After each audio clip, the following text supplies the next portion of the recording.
I need to share my screen at some point. I hope I have the Okay. ability to do that. Okay, can you help him get set up as a co-host and make sure we can test the screen first before we introduce you and get you all going? It looks like I now have that ability. Fantastic. Very good. Well, David Levy has been in Toastmasters since 2010 and a stage actor for much longer. Despite all that experience as an actor, it took him a while to get comfortable with public speaking. Once he did, however, he found that his time in the theater provided him with the transferable skills for public speaking.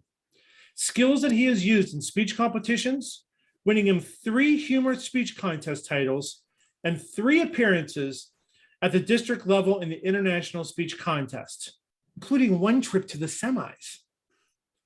In this presentation, Dave is going to describe his approach to incorporating body language and vocal variety when preparing a speech for delivery. Please help me welcome your new best friend and mine, the one and the only David Levy.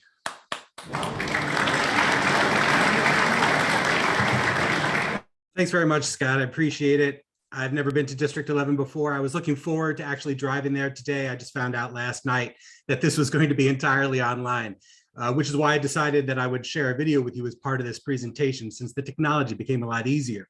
In addition to what Scott said about me being a stage actor, a lot of what I've learned about body language and vocal variety has come from the Toastmasters materials, my fellow Toastmasters, both from talking shop and also just watching them in action, and good old trial and error. And by a combination of these things, acting, trial and error, Toastmasters, I have developed 2 principles, 2 acronyms, 2 tips, and 2 methodologies that help me when I think about body language and vocal variety in my presentations that I'm going to share with you all today.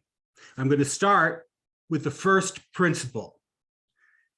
This is not unique to Toastmasters, but I think sometimes we need a reminder.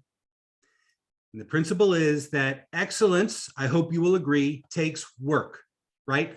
None of us are born excellent. I know we're all born perfect, but we're not born excellent. Excellence takes work, and work takes time, right? Quite literally, if you look at the physics equations, work requires time. You can't have work without it. So excellence takes work, and work takes time. Therefore, excellence takes time.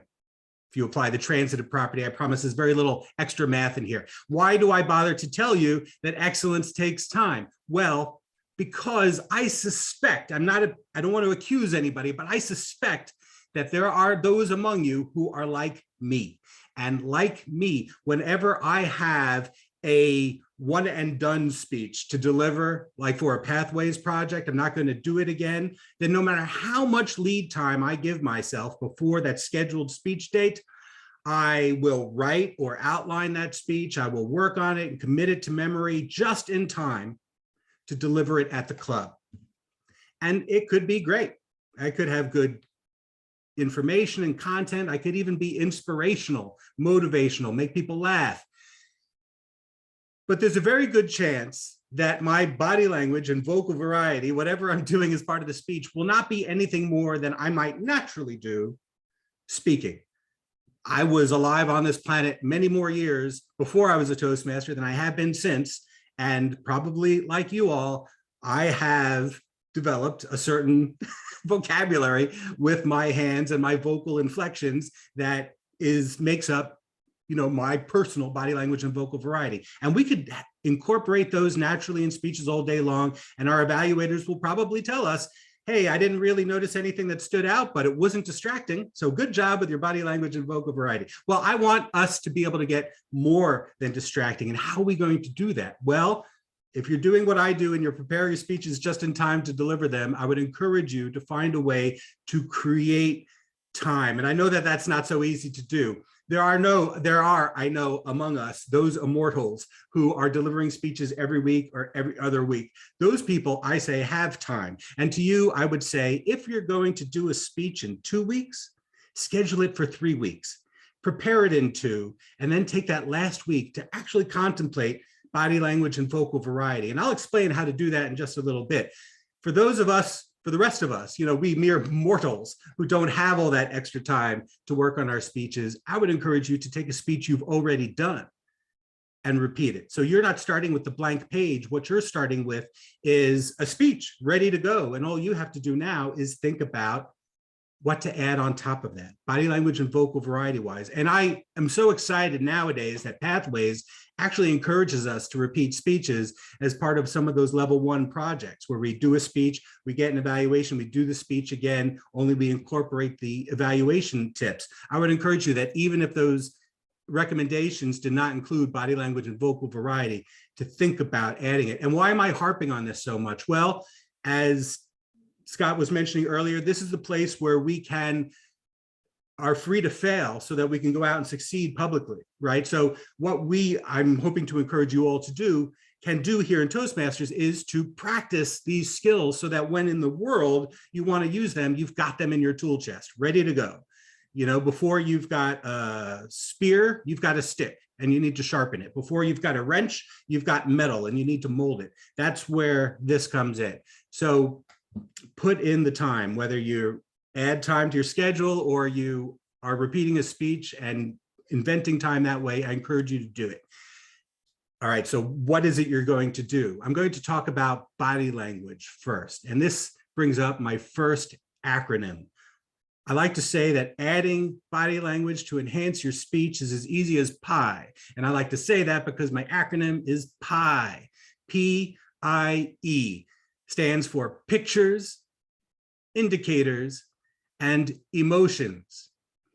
I know we use our words a lot to create pictures in the minds of our listeners, but we could use our body to create pictures on stage or in my screen with the audience. Indicators, I'm sure we've all seen anything that is, when you say, I've got one thing I want you to remember today, that's an indicator, right? When our humorous speaker yesterday, Edward Basquill, said that he took complaints from his customers, we knew he was getting a headache because he indicated so by holding his head, right? These are indicators. And if a picture is worth 1,000 words, an indicator is worth just one, or a phrase. Got a headache, running, there's all that. What's this? Choking, right? We all have seen them, and we could even define them in our speeches and use them to our advantage. And emotions. Before we knew anything about body language, we knew we could tell if somebody was happy or sad by their body. You can show emotions with your body, and we can harness that power in our speeches.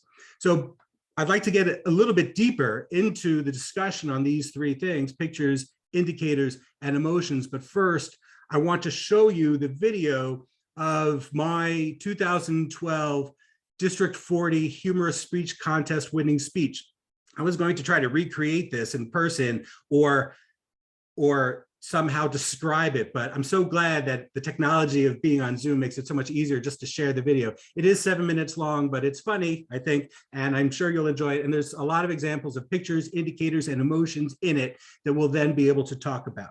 As I pull it up on the screen, I want to tell you what the first thing that I say in it is, because just in case there is some sort of sound issue and the video starts right on the speech, I want to be able to tell you what it is that you're hearing. Can I get an audible confirmation from somebody that you can see my screen where the speech is up? A thumbs up from Scott will also help. We can see it. Great, thank you. I say a haiku because I'm about to deliver a haiku poem, which you may remember from school was a 3-line poem that starts with, the first line is 5 syllables, the second is 7 syllables, and the third line is 5 syllables again. And then I recite that poem. I don't actually define a haiku for my audience in the contest, taking a risk that they knew what a haiku was, but I just wanted you to hear it in case there's a sound issue at the very beginning. And here goes the speech. It was called Recalculating. A haiku. Turning left, then right. My dad's GPS struggles. Recalculating. An odd haiku, to be sure. But then it's odd the places one's mind will go when you're trapped in the back seat of a car for 90 minutes. fellow Toastmasters, honored guests, and anyone who's ever had too much time on your hands. That recently happened to me. I was trapped in the back seat of my parents' car. And during my captivity, I wrote that humorous haiku. I developed an incredible invention, and I had a very interesting insight. You see, it was my parents' 50th wedding anniversary, and to help celebrate, they invited me out to New York to spend a week on the town with them.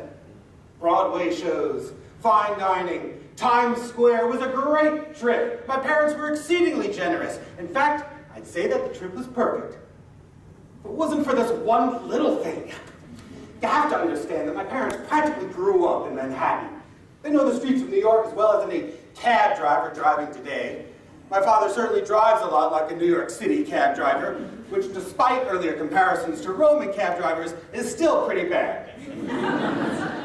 But that is not to say that he is not prone to making a wrong turn once in a while.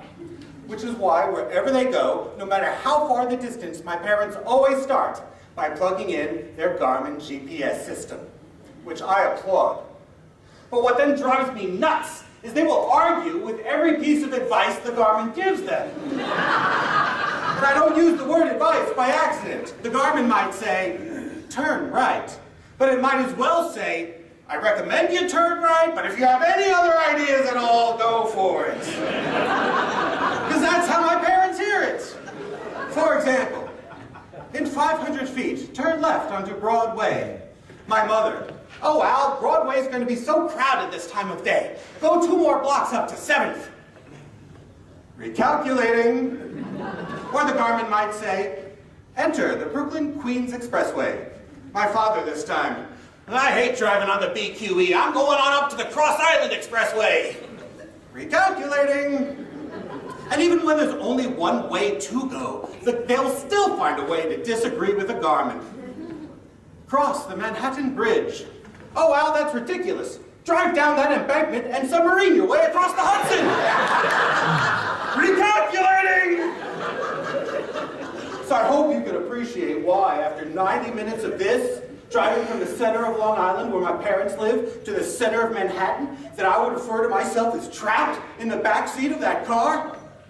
Turn right. No! Recalculating. Turn left. No! Recalculating. Turn around. You're going the wrong way. Never! Recalculating! And me all the while in the back seat. Oh!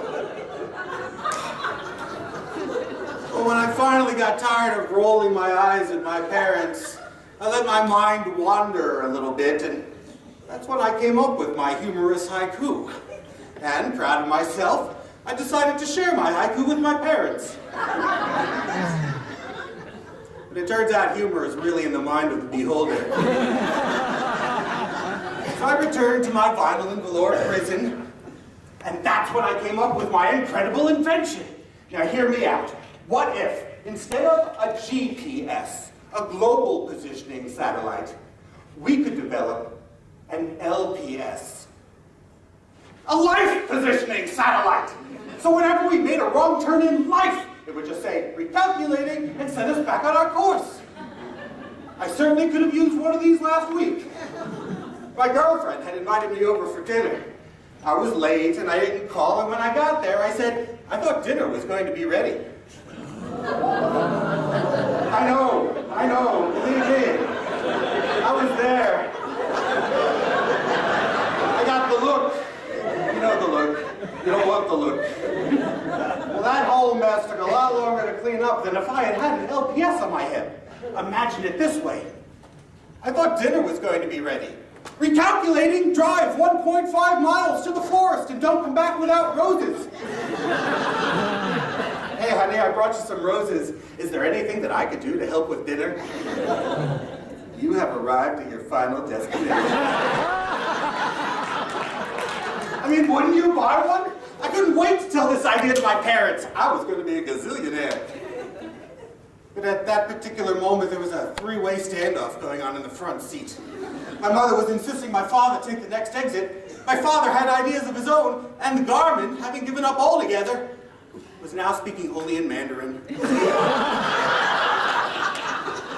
I figured it would keep. So I let my mind wander some more, and the more I thought about it, the more I realized that an LPS, however great an idea, technologically impossible. But that's when I had my interesting insight. And it occurred to me that we, all of us, have an LPS. But the satellites which orbit around our life are not up in space. They're down here on Earth with us. They're our bosses, our coaches, our teachers, our mentors, our parents. Right there in the front seat were the very people who taught me right from wrong. My father taught me how to drive safely, even if sometimes my driving is likened to that of a New York City cab driver. My mother taught me never to leave the house with dirty underwear and always make sure my hair looked nice. Well, at least I have on clean underwear. But the point is that the more I thought about it, the less I wanted to roll my eyes at my parents, and the more like them I realized I was. I witnessed countless examples of them ignoring the advice of their GPS, and truth be told, I've often ignored the advice of my LPS. But sometimes, when my life would get way off course, I would take whatever advice my LPS had for me, and I would follow it to a T. A lot like on this trip, when our car got way off course, my parents finally had to admit that the GPS might know a thing or two about directions, and followed his advice all the way to the hotel. So as we were finally pulling in, 90 minutes after we started what should have been a 60-minute trip, I had one final bit of inspiration. And that is that in life, not unlike this particular car trip, we could make many wrong turns and still end up where we're going. It just takes a little recalculating.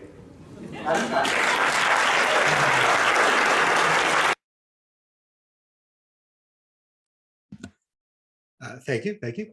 The speech, again, I wanted to show because there are a lot of examples in it of, oops, the next video started automatically. A lot of examples of pictures, indicators, and emotions in it.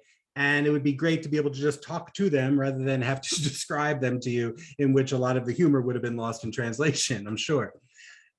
For pictures, you know, when I think about pictures, I think about nouns. I think about people, places, and things. In this speech, we had my car. Now, it wasn't very detailed, but you don't need a lot of detail to create a picture for people on stage.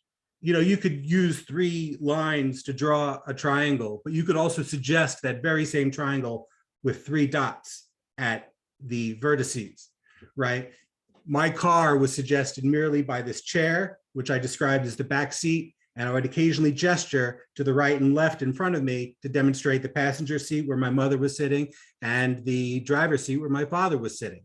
I would even stand in those spots, not sit, because how many chairs am I going to have on stage, when I was in the role of my parents, each of which had their own sort of body language. My dad was driving sort of angry. My mom was waving her arms a lot. And the Garmin was another person in this speech, was personified. And every time the Garmin GPS system spoke, until the Garmin broke down and lost its cool, it was back straight, hands clasped in front, speaking formally. So it had its own sort of characterization that you could see as in my body language. And in fact, there was a while there where I was switching in and out of being narrator and acting as the Garmin.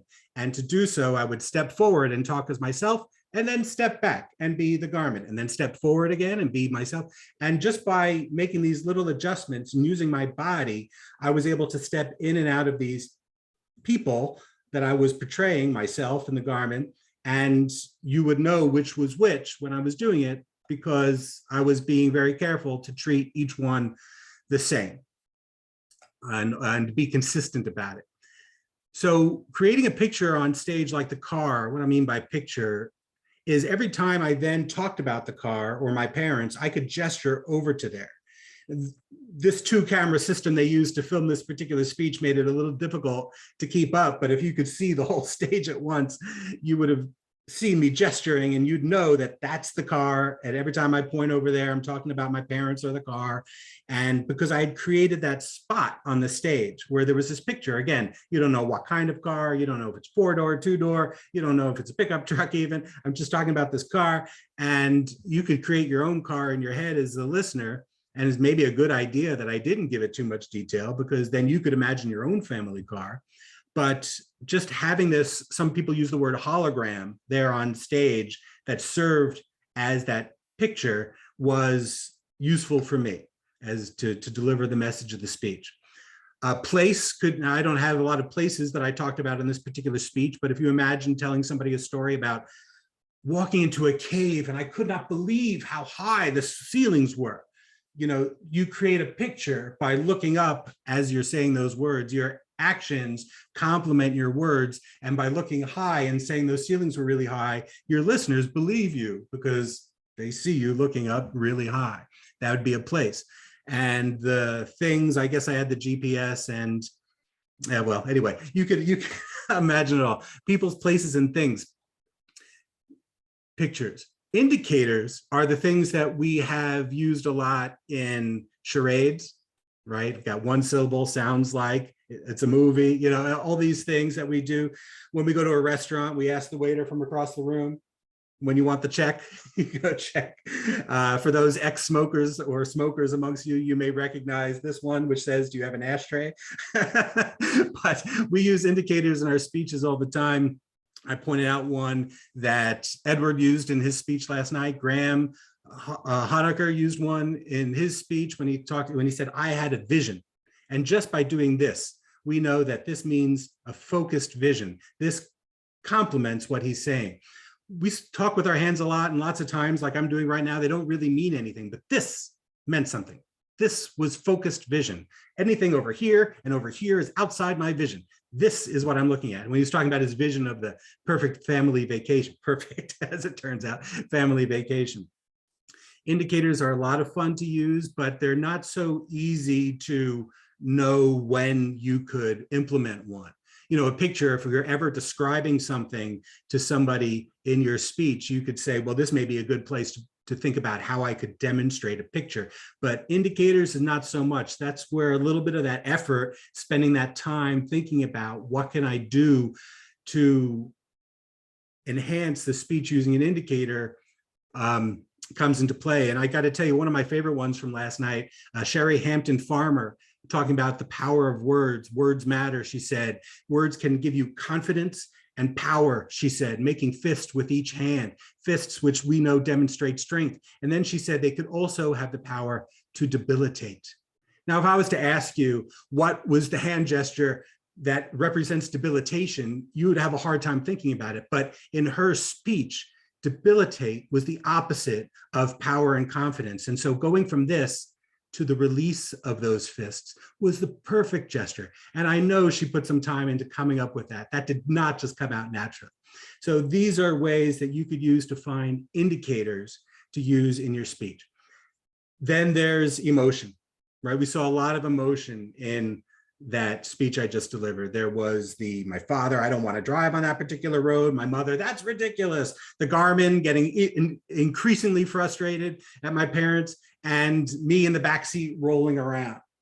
This is clearly the types of body language that you're going to use in your speeches have to kind of match the event, right? I'm doing a humorous speech. I can get away with some really over the top demonstrative actions, but you can't always do that, right? If you're giving a speech about the quarterly numbers, you know, you're not going to roll around on the ground to demonstrate, you know, that the numbers were like a fish out of water. You know, you might do that in a humorous speech, but you're not going to do that at your quarterly review session. So you really got to make sure you know your audience too. But pictures, indicators, and emotions are your 3 letters that I use to think about whenever I think about adding body language. And emotions are easy because you know that if you're ever describing a moment where you're suggesting anger or happiness or sadness. You could do something with your shoulders. Your shoulders could drop, your eyebrows could go up. Facial expressions are really important.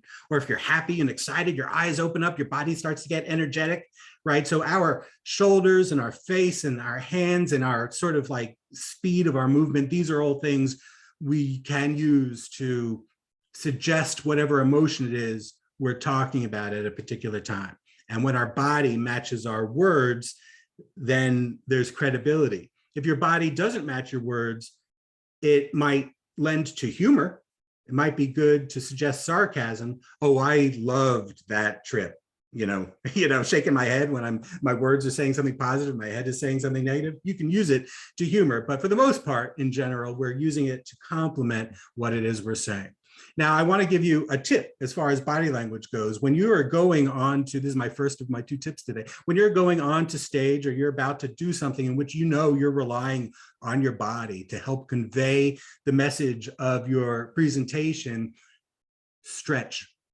If you're going to use your arms, if you know you have a gesture that's touchdown, then do some stretching ahead of time. Really stretch those areas of your body you're going to be relying upon in your speech. In high school, in theater, we never started rehearsing until we warmed up, and we warmed up our bodies with a series of stretches. It might take 20 minutes. I can't believe that the teacher allocated 20 minutes of rehearsal time to just warming up every time, but he did. And it was to our benefit, because when we needed our bodies to do what we wanted them to do on stage, we were loose and we were ready.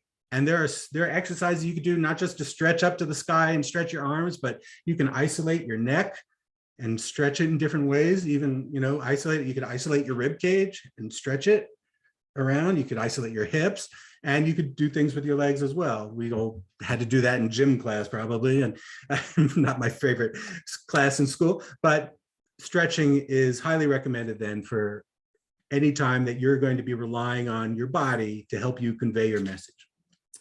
That's the body language. Now we're moving into vocal variety, and my second acronym. If incorporating body language into your speech is as easy as pie, then I like to say that incorporating vocal variety to enhance your speech is a piece of cake, because my next acronym is CAKE, C-A-K-E, stands for, and I'll use these words several times, so if you don't get them on my first time I say them, don't worry about it. Stands for clarity, audibility, cadence. Okay, so I know that doesn't begin with a K, but I'm taking liberties with that one. And emotion. Yes, the same E as we had in pie. Clarity, audibility, cadence, and emotion. Clarity and audibility, you might think of these as diction and volume, right? In this age of virtual presentations, I don't have to worry about my volume too much. My microphone is doing that for me. If I'm in a contest and I've got a microphone on, then I have sort of an advantage, but lots of times, especially in the early levels of the contest, if you're in those, you don't have a microphone. In our clubs, we don't have a microphone. Depending on how crowded the room it is and how many bodies are absorbing that sound, you really need to make sure you are heard in the back row. And of course, if you do not enunciate the important words of your speech, you're not going to be understood. I had an acting mentor who told me once, and I'm going to clean it up just a tiny bit for you. He said, David, you could be the best actor in the world, but if the audience can't hear you, you stink. He didn't say stink. So and I would say to all of us that you can have the most impactful message in the world, the most important message in the world, but if the audience can't hear you, if they can't understand you, then why are you bothering with the message, right? So we want to make sure that the audience can understand, and we do that by making sure that we are using diction and we are using volume. We are projecting our voice, pushing with our abdomen to get the air out of our body, using our volume to make sure that the people in the back row can hear us. The interesting thing I found about diction is that so I'm going to go out on a limb here, and I'm talking about native English speakers to native English speakers right now, but this could be native Spanish speakers to native Spanish speakers. If you're communicating to people in the language that they're familiar with, using the same language, then you can get away with a lot, right? Because we can understand a lot of slurred words that people may use by the context in which they're said.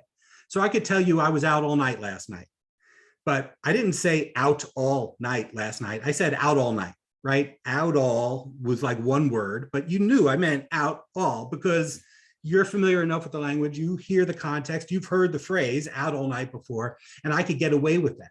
But if I'm about to introduce a word that you're not familiar with, imagine in writing, it would be capitalized words, quoted words, italicized words, maybe bold words. These words may be ones that you're not going to get from context if I'm not careful to enunciate them well. I don't know if you had a chance to watch Linda Marie Miller last night. She was marvelous, but you know, when I wrote down somewhere the word she used, she mentioned her grandfather, Joseph E. Meyer. Now, she knew we had not heard of her grandfather before. So to make sure we understood what she was saying, she said it clearly, Joseph E. Meyer. She later mentioned Hammond Times, the newspaper, and Calumet Bank. And every time she said one of these things, she made sure to say it clearly because she knew she was introducing us to something that we were probably not familiar with.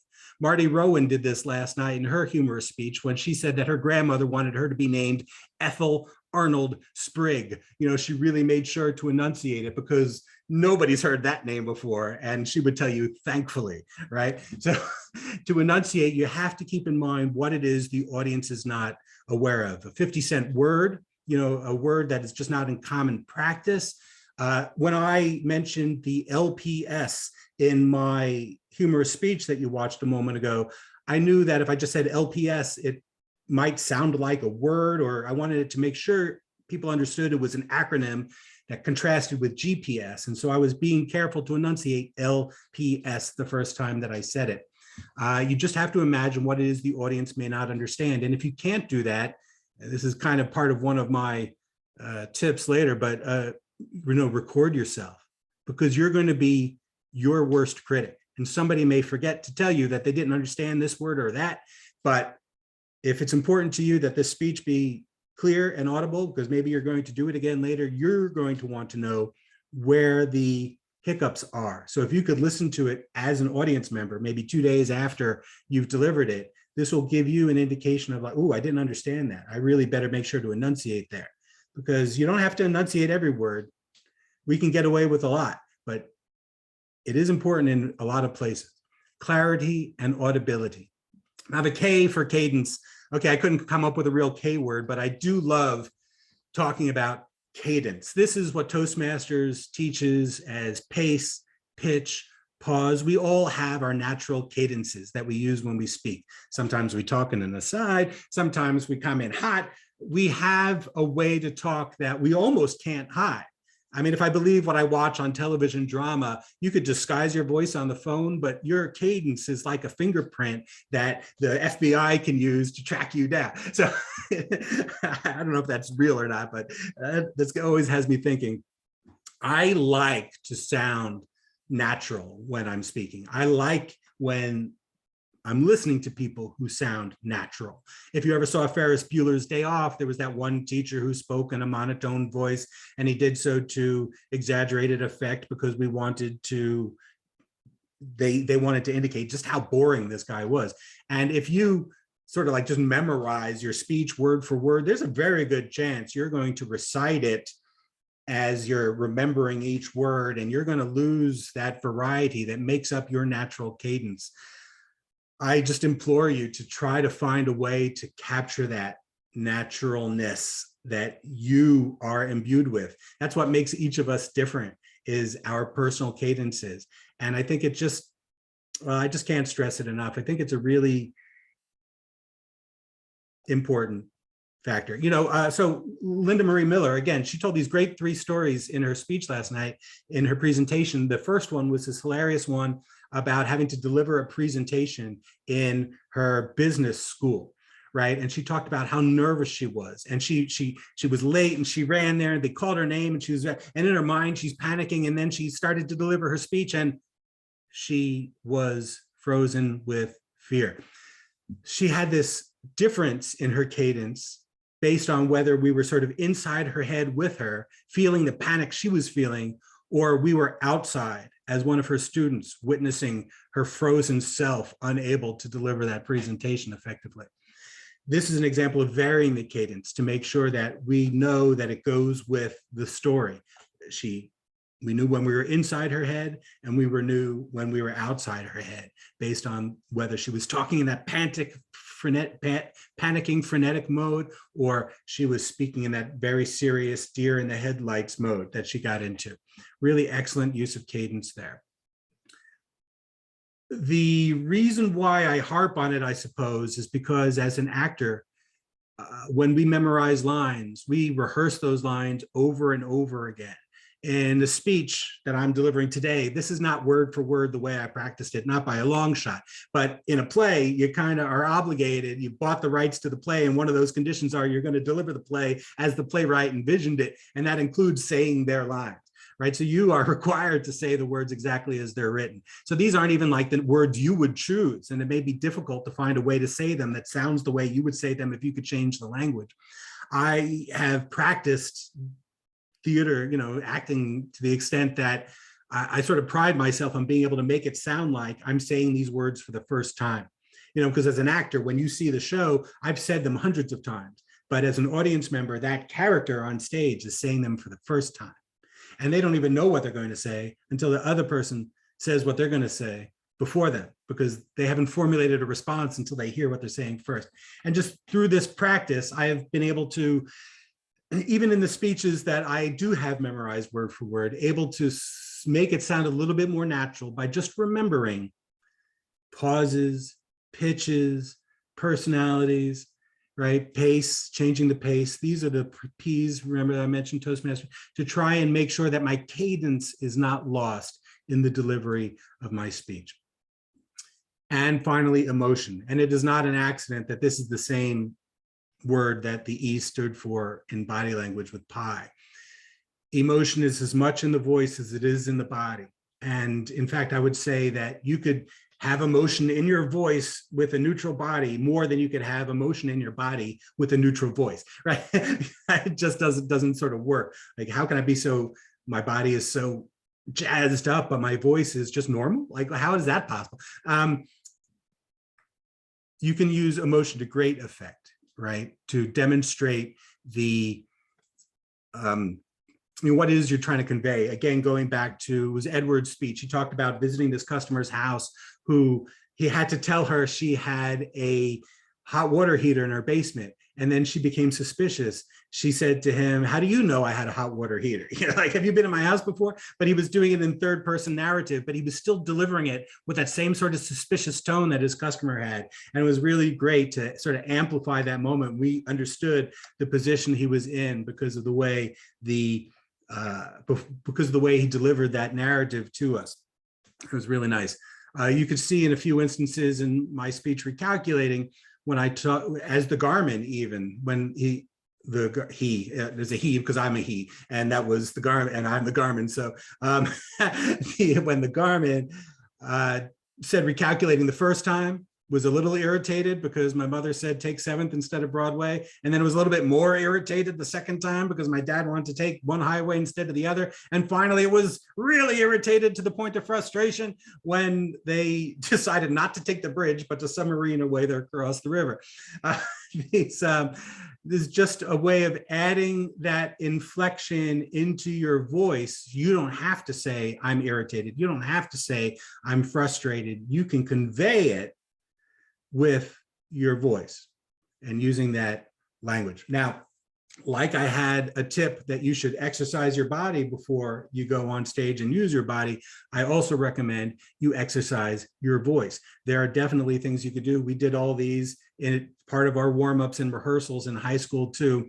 And I do them before I go up on stage to do a play, and I do them before I was doing them in my car earlier when I had to take my dog to the groomer. And they're very simple and anybody could do these. Tongue twisters are great for enunciation, to get your diction in order. You can find your favorite one online. She sells seashells by the seashore. Start slow, do it till you get it right, and then start to speed it up a little bit and speed it up a little bit to the point where you can do it fast. You've got that kind of control over those tongue twisting words, and you're ready to deliver your speech.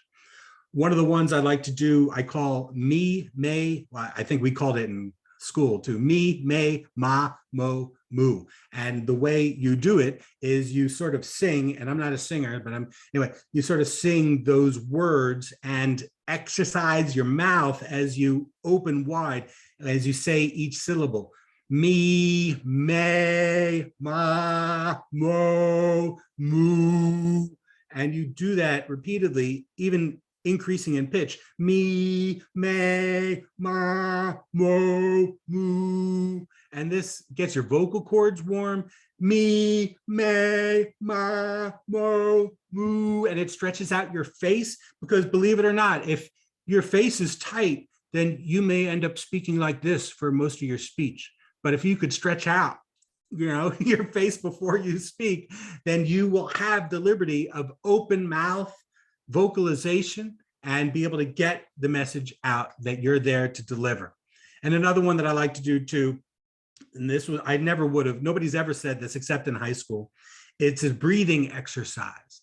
And this is a great one, I think, because I talked about earlier how, especially when you're in an in-person situation and you want to reach the back of the room, you need to, people call it breathing from your diaphragm. I don't even know what that means really, but I do know that if your diaphragm is like a fireplace bellows, right? You're using that muscle in your lower stomach to force the air up and out of your lungs so that the words travel on it to the back of the room. And to do that, you need strong breath. And one way you could get that is with this exercise. You start by breathing in for 2 through your nose. 2, when I say 2, I mean 2 seconds, and then out through your mouth. And you do that a couple of times. And then you breathe in for the same 2, but now out for 4 seconds.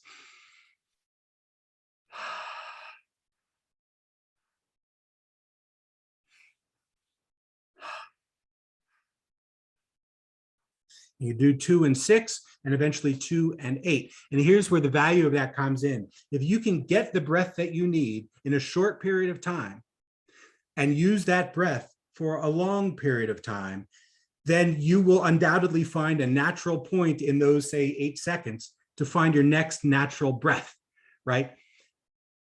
It's very useful for being able to expend extra breath energy to push your voice to the back of the room, because you've got at least 8 seconds of pushing in you that you've gotten from just a quick intake of air. Now, we probably don't breathe in for 2 seconds every time we breathe in, but a quick intake of air, and you've just sort of exercised this, you put it into your muscle memory of being able to use that air for several seconds and get that message to the back of the room.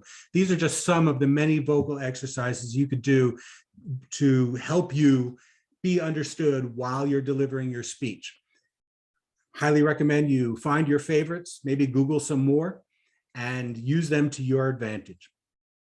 So now you've got your ideas for body language you're going to put in your speech. You've got your ideas for the vocal variety. What are you going to do with it? Well, this is my first piece of the methodology, and this was alluded to by Scott earlier. It was alluded to by Lisa Marie last night.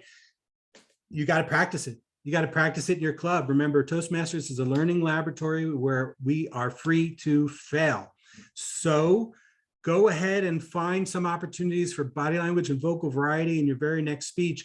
And don't worry if it's not even entirely appropriate. Just practice the techniques, because one day you're going to want it and you're going to want to have practiced them. And when that day comes, you'll feel much more confident when you have practiced them in your speeches.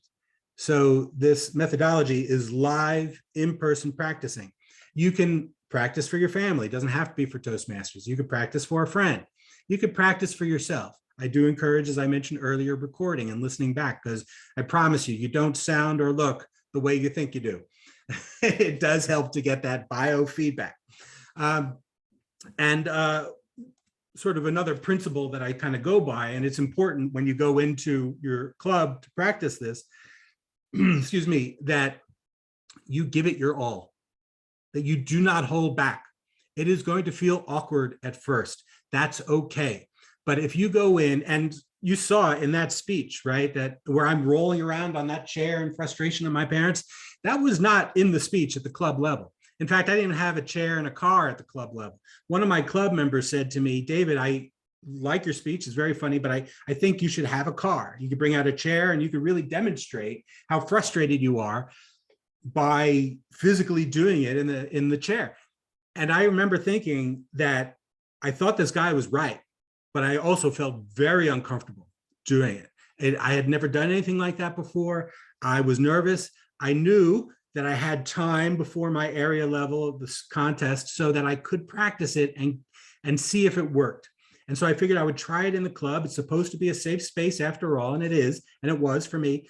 And I remember thinking, though, right before I went on, that this could be embarrassing, but if I don't give it 100%, then if it doesn't work, I'm not going to know if it didn't work because it doesn't work or because I didn't give it 100%. I'm not going to learn anything by not just going out and giving it. So my second principle is you got to go for it. Just don't hold back. This is, again, Scott said earlier, the place where we're free to fail so we can succeed publicly. Thanks for that too, Scott. I'm glad to find something I can use right before the speech. And then finally, my last methodology is whether or not you have an opportunity to do this for people before you do the final presentation, one of the ways that you can possibly, this may not work for everybody, but it has worked for me. I didn't use it on this speech, but I used it on the later speech to great success for me. Imagine the speech being delivered by somebody you admire as a speaker. I literally laid on my couch once and imagined somebody else delivering my speech on stage, and I watched how they effortlessly did things on stage that I dreamed of doing.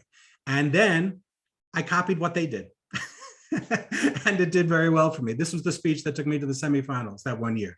I was in an amusement park with my son for part of the speech, and I was talking about the rides, and I had a lot of sweeping motions and sort of like scary being hung from the sky kind of things. And I just literally visualized somebody better than me doing the speech on stage, and then I copied what they did.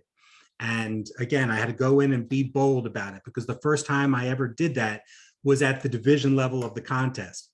The day before I did the visualization, I added all this body language, and I beat a highly lauded district competitor in our district that day because I had that added edge of having this just sort of no holds barred kind of go for it body language and vocal variety in the speech.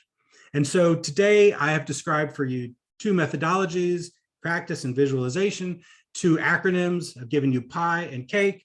I've given you two tips: warm up your body, warm up your voice. And I think I had two principles: just go for it. You've got to put in 100%, and also find the time, whether you add new time that you didn't have before, or just repeat a speech and you kind of start from without having to start from scratch. Find the time to add into thinking about how to add body language and vocal varieties to your presentations. And when you do, I'm sure you will discover that your presentations will be enhanced and you will benefit from having practiced these techniques. I'm happy to have question and answer if anybody would like to have any questions they've got. So first, as a district, give it up for David. What a fantastic job. Hysterical speech. Obvious why you won your speech competition. Absolutely fantastic humorous speech, and absolutely wonderful advice today. So if you want to raise your hand, we will call on you to ask questions, or if you just want to type them in the chat, I will monitor the chat and answer some questions there.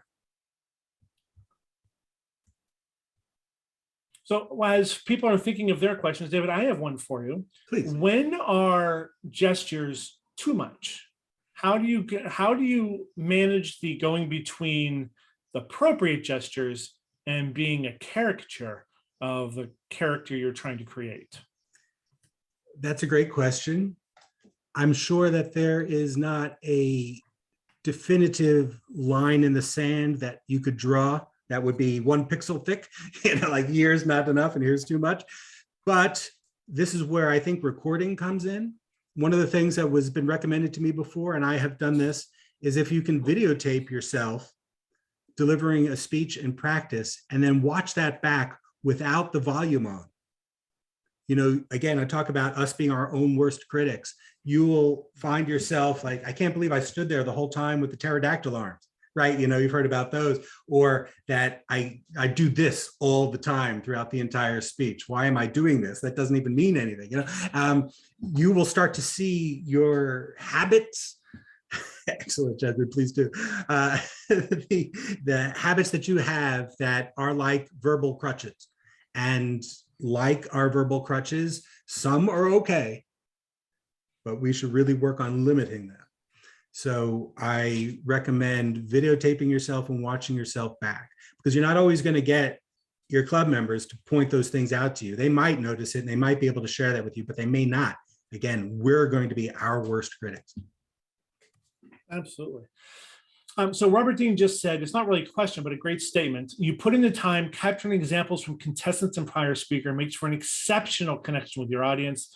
It gave freshness to your speech. So well done. And I noticed that conversation going back and forth as you were going through your presentation. So absolutely wonderful use of rhetorical devices to call back to something that's very fresh in our minds, So thank you for that. Very well done. Thank you to Linda Marie and the contestants from the contest last night for providing several great examples, and you this morning even that I could use to include. All right, so who besides me has questions? Because I have another one if nobody else has any other questions out there. Oh, somebody is chatting. So, here we go. Yes, Parrot, we do record these. You will be able to watch this. So yes. So I have one other question for you, or I guess question, comment, statement, somewhere in there. I've seen a club recently that instituted, kind of like we have a grammarian within our clubs, that instituted a gesturian. It hasn't been named yet, but it's like a gesture of the day watcher. So it's somebody that gives feedback just on the gestures and body language instead of on like the word of the day. How was the language? Have you seen that used anywhere? Is that something that? No, but I love it. I love, that's a great idea. I'm writing it down. A gesturian. There's no name for it. So I've heard it. Somebody called it a chief gesticulation officer, gesturian, a gesture master. I love it. They were clearly trying to come up with a title, but the concept seems like what you're talking about. Yeah. In this world of virtual presentations, like you saw it in the speeches last night, the humorous speech contest, it's not as easy to create holograms in our little window that we have here, even if we're standing up and are back from the camera. But gestures and indicators end up taking over. I wanted to mention one, by the way, that I just loved so much. It was Randy. He talked about living in a holler that had one holler to the right and one holler to the left and one holler in front and one holler behind. Later, he went on when he said that his grandmother needed to teach everybody when Granny had to teach everybody how to make toast. He talked about teaching everybody in all the other hollers, and he just did this thing where he pointed in 4 different directions really quickly. And then he said, she teach Jenny and Jeb and Joe and Josephine, and we knew, one and one lived in each one of the hollers. You could do that sort of thing here in this small space. I'd have a difficult time creating the car and having it be distinct from where I'm sitting right now, for example. But you could do a lot of stuff with your gestures that are a lot of fun and people can see, because even a small hand gesture can be seen because you're right there. You're not in the back of the room. And we have an advantage here. And I just love that idea. I love it. The holler reminded me, I grew up in Western Pennsylvania, just outside of West Virginia, and I grew up in a holler. I grew up in Sunnyside Holler. So when he was doing that with the directions, I could picture my grandmother who talked the same way when she talked about her sisters and who talked about where her brother lived, and everybody lived in a different holler. And I was like, oh, I'm like at home. That's great. It's kind of funny. Very good. Anybody have any other questions here for David this morning? I don't see any hands raised or anything in chat. David, once again, from District 11, thank you so very much for your Thank you. time this morning. We're so glad we caught you before you left from Cincinnati to Oh my come God. here. Well, as you were talking about that, I'm like, no, please, no, don't come. But thank you so much for coming virtually for us today. An absolutely incredible session. This was recorded. We will post it on the District 11 website. We have a private page that you have to be a member of District 11 in order to get to. Theoretically, it's just a private page on YouTube. Check it out there, and it's available through the District 11 website. So for everybody else, we just got pie, we just got cake, and now we have time to eat it too. It is noontime. It is time to break for lunch. I encourage you to all go get refreshed, go get something to drink, go walk around, go do some stretches, maybe some breathing exercises. Whatever it is you want to do today, get up out of your chairs, go walk a little bit, come back for 1 o'clock. Mark has said that he is going to come back because he very much wants to introduce Lori at 1 o'clock. So we will see you all back here in 1 hour and 5 minutes. We'll open the room about 1:45. So we will see you back here in an hour. David, again, thank you so very, very much. Everybody else, enjoy your lunch, enjoy your time, and we look forward to seeing you in an hour for our next presentation. Until then, let's stop our recording.